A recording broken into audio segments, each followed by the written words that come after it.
একজন একটা জেলার কথা আমি যদি বলি, তারা আমার ফ্যান, তারা কষ্ট পাবে না। একটা করে বিয়ে করবে? কোন জেলা বিয়ে করব না সেটা আমি কোনোদিন বলবো না। কোন জেলার ছেলেদেরকে বিয়ে করবেন যেটা বলেন, এটা কোনোদিন বলবেন না। কোন জেলার ছেলেরা সবচেয়ে ভালো?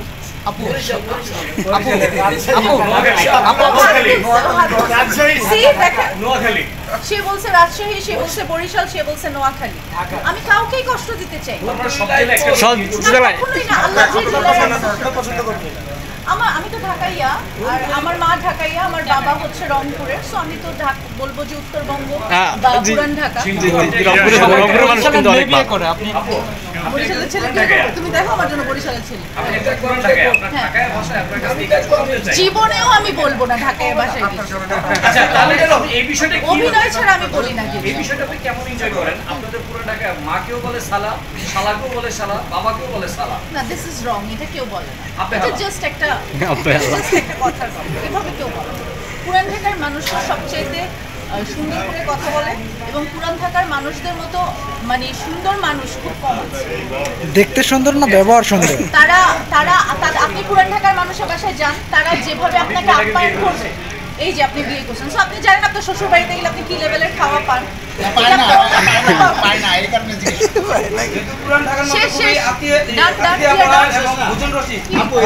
এত সুন্দর, এই সুন্দরের এত সুন্দর কেন? আপনি সুন্দরের রহস্য কেন?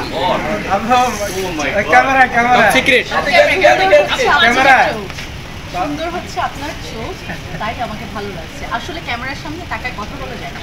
যখন কেউ প্রশ্ন করে তখন তার দিকে তাকায় কথা বলতে হয়, এটা গুড ম্যানার। বাট মানে মনে হয় কি যে তার দিকে না তাকায় কথা বলতে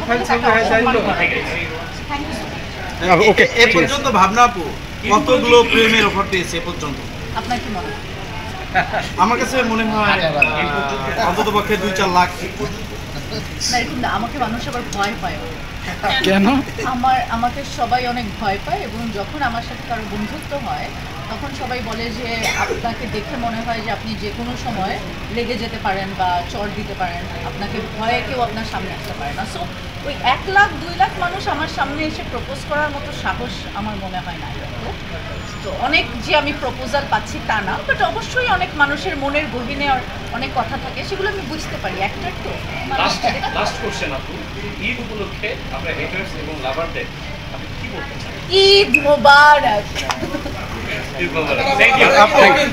আসলে